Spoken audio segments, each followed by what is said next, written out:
ఒక్క ఎకరే కూడా నీటిపారుదల కింద లేదు, ఒక్క ఎకరే కూడా.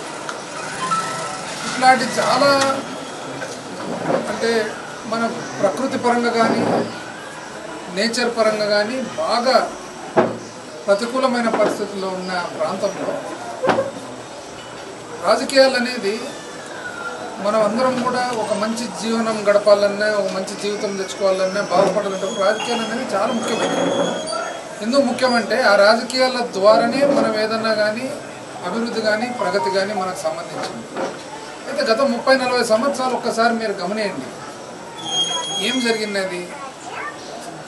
వివిధ కారణాల వలన నాయకులు ఈ పేరు ఆ పేరు అని చెప్పే పనులే అందరూ ఫస్ట్ సమాజాన్ని కులాల ప్రకారంగా డివైడ్ చేసేసినారు. అసలు కులం ఎక్కడి నుంచి వచ్చింది? మన వృత్తిని బట్టి కులం వచ్చింది. క్రమక్రమంగా ఇప్పుడు కులం అనేది పెద్ద ప్రామినెన్స్ లేదు. ఎందుకు లేదంటే ఇప్పుడు వృత్తి ప్రకారంగా ఎవరేం జీవించడం లేదు. ఎవరిని అడుగు మన ఇంట్లో అందరూ ఐటీనే.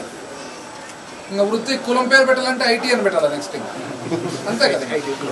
ఐటీకి ఏం కులం అంటే ఐటీ కులం అన్నది. అయితే ఈ పరిస్థితుల్లో ఉన్నప్పుడు క్రమక్రమంగా ఈ కులం అనేది తగ్గుతూ అందరూ సమానం అని చెప్పి చూసుకునే పరిస్థితుల్లో రాజకీయంగా మన దగ్గర మాత్రము అది జరగలే.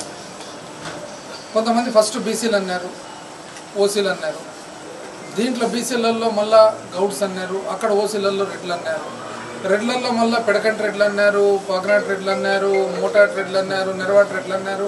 మళ్ళా ఈ డివిజన్ అంతా జరిగింది మీరు గమనిస్తే యాక్చువల్గా ఒక కారణం వల్ల జరగలే, కేవలం రాజకీయంగా లబ్ధి పొందే తోళ్ళ వలన ఈ డివిజన్ జరిగింది. మీరు బాగా గమనించుకుంటారండి.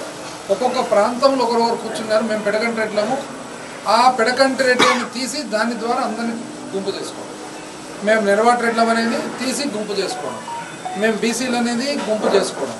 ఇప్పుడు హక్కుల కోసము మనం వెనుకబడిన వాళ్ళ ముందుకు పోయేదాని కోసము మేము తరతరాలుగా ఈ సమాజానికి ఈ సామాజిక వర్గానికి చెందిన వాళ్ళం కాబట్టి మాకు కొద్దిగా అవకాశం ప్రభుత్వం కల్పించాలనడం వేరే, లేనిది సృష్టించడం కేవలం వాళ్ళ సొంత లాభం కోసం కానీ సొంత ఆదాయం కోసం కాదు అనేది వేరే. ఇక్కడ చూస్తే అది జరిగింది.